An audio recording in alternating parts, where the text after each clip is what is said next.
நம்ம கிச்சன் எப்படி இருக்குன்னு பார்க்கலாமா? பாருங்கள், இப்படி இருக்குது என்னோடய kitchen. Hi, welcome to Anitha life. எல்லோரும் எப்படி இருக்கீங்க? விநாயகர் சதுர்த்தி எல்லாருக்கும் எப்படி போச்சு? விநாயகர் சதுர்த்தி அன்னைக்கு சாயந்தரம் வந்து எங்கள் ஊரில் சரியான மழை பெஞ்சுது. நாங்கள் வந்து விநாயகர் சதுர்த்திக்கு போயிட்டு விநாயகரை பார்க்கலாம் அப்படின்னு சொல்லி தான் பிளான் பண்ணியிருந்தோம். ஆனால் அன்றைக்கி வந்து கொஞ்சம் சொதப்பிருச்சு. சரியான மழைங்க. உங்கள் ஊர்லலாம் மழை பெஞ்சுதா என்னென்னு கமெண்ட் பண்ணுங்கள். விநாயகர் சதுர்த்தி அன்றைக்கி மழை வர்றது ரொம்ப பெரிய விஷயம். அப்புறம் சண்டே வந்து செம்ம ஜாலியாக இருந்தது. நாங்கள் வந்து சண்டே பிள்ளையார் வந்து வீட்டில் இருந்ததுனால நாங்கள் நான்வெஜ் எதுவும் செய்யலை. சாம்பார் ரசத்தோடு அதே மாதிரியே விட்டாச்சு. அப்புறம் இன்றைக்கி வந்து திங்கக்கிழமை காலையில் பசங்கள்லாம் வந்து அழுதுகினே ஸ்கூலுக்கு கிளம்புனாங்க. 2 நாள் லீவில் இருந்துட்டு இன்றைக்கி ஸ்கூல் போகணுன்னா எல்லாருக்குமே கஷ்டமாக தான் இருக்கும். சரி, ஓகே போங்கப்பா, இன்னும் ஒரு 2 நாள் 3 நாள் அட்ஜஸ்ட் பண்ணிக்கோங்க அப்படின்னு சொல்லி அனுப்பிச்சி விட்டேன். இன்றைக்கி வந்து சஷ்டின்றதுனால நான் வந்து பெருசாக சமைக்கலை. அவங்க மட்டும் தான் சாப்பிடுவாங்க. நான் வந்து விரதம் இருப்பேன். அவங்களுக்கு வந்து லஞ்சுக்கு வந்து லெமன் ரைஸு உருளைக்கிழங்கு டிஃபன் பண்ணி முடித்து அவங்கள ஸ்கூலுக்கு அனுப்பியாச்சு. நான் வந்து ஃபஸ்ட்டு விரதம் இருக்கும்போது என்னோடய உடம்பு வந்து அதை அக்செப்ட் பண்ணிக்கவே இல்லைங்க. ரொம்ப ஒரு மாதிரி ஷிவரிங் ஆகிடுச்சி, தலை சுற்றுறது, மயக்கமாக இருக்குது. நான் அப்பப்போ தண்ணி குடிப்பேன், உடனே டாய்லெட் போவோம். அப்படியே தண்ணி குடிக்கிறேன், பாத்ரூம் போவோம், இப்படியே தான் இருந்தது. நடந்துக்கிட்டே இருக்க மாதிரி இருக்குது, செம்ம டயர்டாக இருக்குது. ஐயோ, தெரியாமல் விரதம் இருக்கமோ அப்படின்லாம் நினச்சேன்.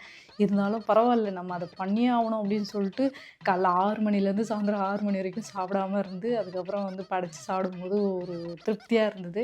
அப்புறம் போக போக அது வந்து பழகிருச்சு. என்னோடய உடம்பும் அக்செப்ட் பண்ணிக்கிச்சு. இப்போ இன்றைக்கி இந்த விரதம் இருக்கேன் அப்படின்னா கொஞ்சம் தான் தண்ணி குடிக்கிறேன், அப்புறம் ரெஸ்ட் எடுக்கிறேன். வீட்டில் இருக்கிற வேலையை ஏதாவது ஒரு சின்ன சின்ன வேலையை செய்வேன், அவ்வளோதான். ஃபஸ்ட் டைம் விரதம் இருக்கிறது ரொம்ப கஷ்டமாக தான் இருக்கும். அப்புறம் நிறைய பேர் நிறைய மாதிரி விரதம் இருப்பாங்க. நான் நிறைய விஷயத்தில் சொல்லிட்டேன். நம்ம உடம்பு எப்படி ஒத்துழைக்குதோ அதை பொறுத்து தான் நம்ம வந்து விரதம் இருக்கணும். அப்புறம் குழந்தை இல்லாதவங்க தான் சஷ்டி விரதம் இருக்கணும், நீங்கள் ஏன் இருக்கணும் அப்படின்லாம் கிடையாது. நமக்கு ஒரு விஷயம் நடக்கணும் அப்படின்னும்போது நம்ம அதை கடவுள்கிட்ட சொல்லிவிட்டு நம்ம அவர் மேலே பாரத்தை போட்டு நம்ம வந்து ஒரு விரதம் இருக்கோம். அது முடிஞ்சிச்சு அப்படின்னா அதுக்கான பலன் கண்டிப்பாக நமக்கு கிடைக்கும். எனக்கு வந்து பேசிக்காக முருகர்னால் ரொம்ப பிடிக்கும். என்னோடய ராசிக்கும் வந்து உகந்த கடவுள் முருகர் தானா, மேஷ ராசிக்கு. அது வந்து எனக்கு இப்போ தான் தெரியுது. கல்யாணத்துக்கு முன்னாடிலாம் நம்ம வந்து அதிகமாக சாமி கும்பிடவே மாட்டோம். சாமின்னா பிடிக்கும், அவ்வளோதான். இப்போ வந்து கல்யாணத்துக்கு அப்புறம் முழு நம்பிக்கை அவர் தான் அப்படின்ற மாதிரி ஆயிடுச்சு. ஏன்னா நமக்கு அவ்வளோ வாழ்க்கையில் வந்து நிறைய நல்லது கெட்டது, அப்ஸ் அண்ட் டவுன்ஸு எல்லாமே இருந்துகிட்ருக்குது. இது எல்லாமே நம்ம வந்து யார்கிட்ட ஷேர் பண்ணுவோன்னா கடவுள்கிட்ட தான். மனுஷவங்கக்கிட்ட ஷேர் பண்ணுறோம் அப்படின்னா கண்டிப்பாக அதை வந்து அவங்க நல்லதாகவும் எடுத்துப்பாங்க, இல்லைனா அவங்க வந்து வெளியில் சொல்ல வாய்ப்பும் இருக்குது. நம்ம எல்லாத்தையுமே கொட்டி திருக்கிற ஒரே இடம் நான் வந்து கடவுள் தான். அதில் எனக்கு முருகர் ரொம்ப பிடிக்கும். இப்போ வந்து நாங்கள் ஒரு சின்னதாக வேண்டுதல் வச்சுருந்தோம். அந்த வேண்டுதல் வச்சுட்டு தான் நாங்கள் வந்து பழனிக்கு போயிட்டு வந்தோம். அது எனக்கு வந்து ரொம்ப மனசு திருப்தியாக இருந்தது. அந்த ஒரு வீடியோவை நான் பார்த்துட்டு நான் செய்ய ஆரம்பித்ததுலேருந்து எனக்கு நிறைய பாசிட்டிவ் வைப் கிடச்சிது. அது என்ன அப்படின்னு சொல்லிட்டு நான் இன்னொரு டைம் வந்து நான் உங்களுக்கு அதை டீட்டெயிலாக சொல்கிறேன். அப்புறம் இந்த அனிதா லைஃப் சேனல்லையே வந்து நிறைய வியூஸ் போன ஒரே வீடியோ அப்படின்னு பார்த்தீங்கன்னா அந்த கிளைகோ-6 அந்த க்ரீம் தான். அதை நான் எப்படி யூஸ் பண்ணுறேன் என்ன அப்படின்னு சொல்லி நான் சொல்லியிருந்தேன். அதை வந்து நிறைய பேர் பார்த்துருந்தீங்க, நிறைய பேர் கமெண்ட் பண்ணியிருந்தீங்க.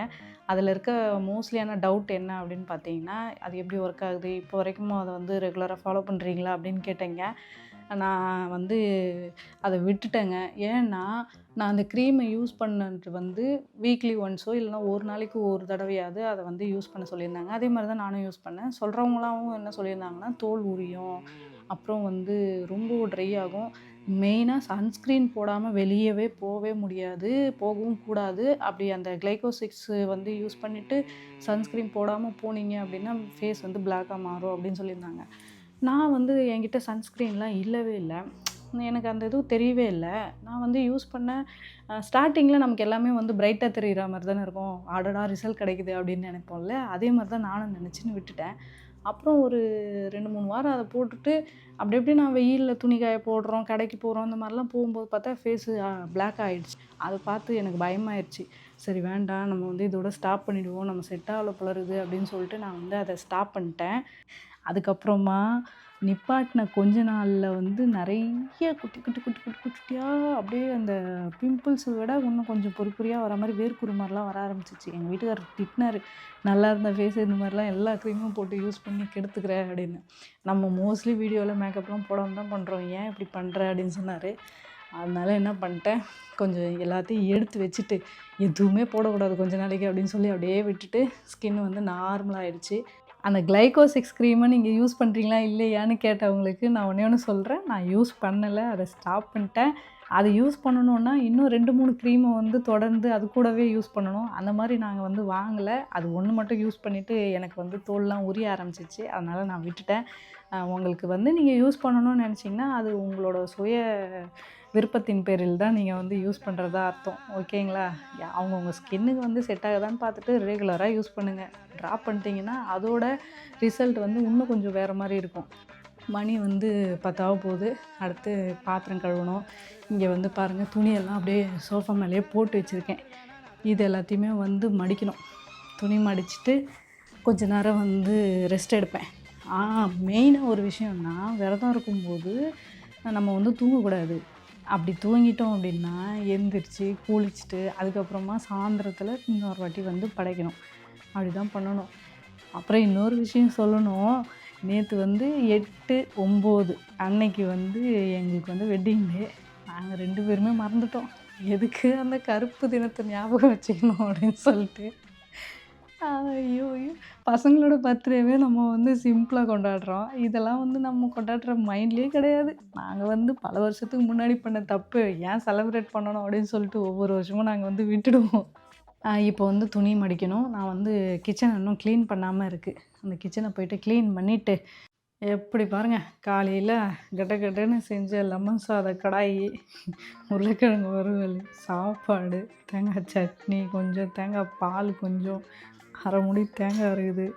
பசங்களுக்கு பழம் கொடுத்து விட்டேன். வாழைப்பழம், ஆப்பிள், பேரிக்காய், இது எல்லாத்தையும் அப்படியே போட்டு வச்சுருக்கோம். இதை வந்து சுட்டு சாப்பிட்லாம் சொல்லி அப்படியே எடுத்து வச்சுருக்கேன். ஈவினிங் அவங்க வந்தோடனே ஒரு ஸ்நாக்ஸ் கேட்பாங்க. இன்றைக்கி காலையில் சஷ்டின்றதுனால படைச்சாச்சு.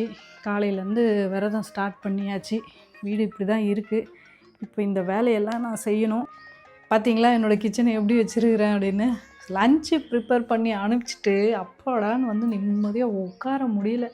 இப்படி இருக்குது பாத்திரம். சரி, எல்லாத்தையும் க்ளீன் பண்ணி வச்சுட்டு அதுக்கப்புறம் கொஞ்சம் துணி இருக்கு இல்லையா, அதையும் மடித்து வச்சுட்டேன்னா அதுக்கப்புறம் ரெஸ்ட் எடுப்பேன். சதீஷ் அனிதா சேனலுக்கு வந்து இதெல்லாம் எப்படியெல்லாம் யூஸ் பண்ணிக்கலாம் அப்படின்னு சொல்லி வந்து கண்டென்ட் யோசித்து ஷார்ட்ஸும் எடுத்துப்பேன். என்னடா இது அனிதா விலாகு கொஞ்சம் சைலண்ட்டாக சேடாக போகுது அப்படின்னு நினைக்காதீங்க.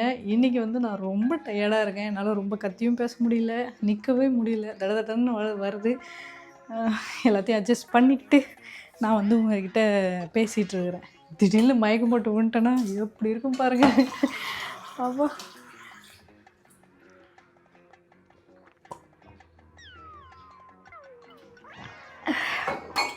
அவ்வளோதான். தண்ணியை குடித்து வயிறு ரொப்பிட வேண்டியது தான். இதே மாதிரி தண்ணியை குடித்து நீர் யானை மாதிரி ஆகிட போகிறேன் இன்றைக்கி ஒரு நாளில். கொஞ்ச நேரம் இங்கே ஹாலில் இருப்பேன், கொஞ்ச நேரம் பாத்ரூமில் இருப்பேன். இப்படியே மாற்றி தான் போயிட்டுருக்குது. ஒரு டைம் வந்து யாரோ கேட்டிருந்தாங்க, இந்த டப்பாலாம் எங்கே வாங்கினீங்க அப்படின்னு சொல்லி. நான் வந்து இதை அமேசானில் தான் வாங்கினேன். டப்பா நல்லா உழைக்குது. நான் வீடு கிரகப்பிரவேசம் பண்ணும்போது வாங்கினேன்.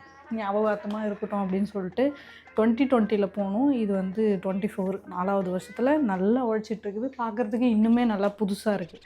நம்ம க்ளீன் பண்ணி வைக்கும்போது இந்த டப்பாலாம் வந்து பழசாகிற மாதிரி இருக்கும் ஒவ்வொன்று. இந்த பிளாஸ்டிக் வந்து அந்த மாதிரி இல்லை. நல்லா ஷைனிங்காகவே புதுசாகவே இருக்க மாதிரி தோணுது, தெரியுது. வேணால் வாங்குறதா இருந்தால் யூஸ் பண்ணிக்குவாங்க.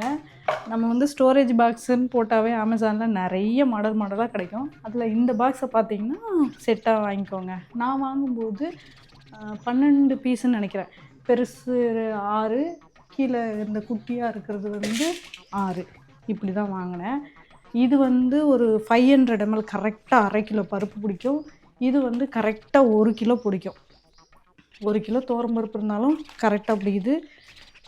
இதெல்லாம் வந்து 250, கரெக்டாக 1/4 கிலோ பிடிக்குது. எக்ஸ்ட்ராவும் நிற்கல, குறையவும் கிடையாதுங்க, பர்ஃபெக்டாக பிடிக்குது. உங்களுக்கு வேணும் அப்படின்னா வாங்கிக்கோங்க. அப்புறம் நம்ம வந்து இந்த மாதிரி லிக்யூட் பாக்ஸ்லாம் வந்து வந்ததுன்னா வேஸ்ட் பண்ணாமல் அதில் வந்து காஞ்ச மிளகாலாம் போட்டு வச்சுக்கிறேன். அப்புறம் இது வந்து சோம்பு பப்படி டப்பா. இது வந்து ஜாமுன்னு நினைக்கிறேன். ஆமாம், இலந்த பழம் கலந்த ஜாம். இந்த பாக்ஸையும் நான் வந்து கேசரி பவுட்ரு போட்டு வைக்கிறதுக்காக யூஸ் பண்ணிகிட்ருக்கிறேன். இந்த மாதிரி தான் நிறைய பேர் யூஸ் பண்ணுவீங்கன்னு நினைக்கிறேன். இங்கே பாருங்கள், நெய் டப்பாவில் நல்லெண்ணெய் ஊற்றி வச்சுருக்கேன். இது நெய் இருக்குது. நான் யூஸ் பண்ணாத ஒரே ஒரு டப்பா அப்படின்னு பார்த்தீங்கன்னா இந்த மாதிரி சிரப் பாட்டிலுங்க தான். இந்த மாதிரி சிரப் பாட்டில்களை மட்டும்தான் நான் வந்து ரீயூஸ் பண்ணவே இல்லை. நெய் டப்பாவை வந்து விம் ஜெல் டப்பாவை வந்து 1 கிலோ எண்ணெய் ஊற்றி வச்சுருக்கிறேன். இப்படி தான் மாற்றி மாற்றி யூஸ் பண்ணிகிட்ருக்கிறேன். ஓகே, என்னோடய கிச்சன் பார்க்குறதுக்கே ரொம்ப மோசமாக இருக்குது. இந்த கிச்சனை வந்து அப்படியே ஷார்ட்ஸு கூட கண்டென்ட்டு கூட யோசிக்கிற மாதிரியே வேலை செய்கிற மாதிரியே வந்து எடுத்து க்ளீன் பண்ணி வச்சிட்டேன்னா 2 in 1 வேலையாக முடிஞ்சிடும். நான் ரொம்ப நேரம் பேசிட்டேன்னு நினைக்கிறேன். இதே மாதிரியே எனக்கு எப்போல்லாம் பேசணும்னு தோணுதோ அப்போல்லாம் வந்து கண்டிப்பாக விலாக் எடுப்பேன். நீங்களும் வந்து என்கிட்ட என்ன கேள்வி கேட்கணும் அப்படின்னு நினைக்கிறீங்கன்னா கேள்வி கேளுங்க, நான் பதில் சொல்கிறேன். கிளைகோசிக்ஸோட அப்டேட் நான் கொடுத்துட்டேன். சஷ்டி விரதம் நான் எப்படி இருக்கேன் அப்படின்னு சொல்லிட்டேன். நான் வந்து முருகருக்கு வந்து ஒரு வேண்டுதல் வச்சுருந்தேன். அந்த வேண்டுதலை நான் எப்படி செஞ்சேன், எப்படி நிறைவேற்றினேன் அப்படின்னு சொல்லி நெக்ஸ்ட் வீடியோவில் அப்டேட் பண்ணுறேன். அது கண்டிப்பாக வேணும் அப்படின்னா எனக்கு கமெண்ட் பண்ணுங்கள். நீங்கள் எத்தனை பேர் அதை கேட்குறீங்க அப்படின்னு பார்த்து தான் நான் வந்து அதை வந்து ஷேர் பண்ணுவேன். பாய்.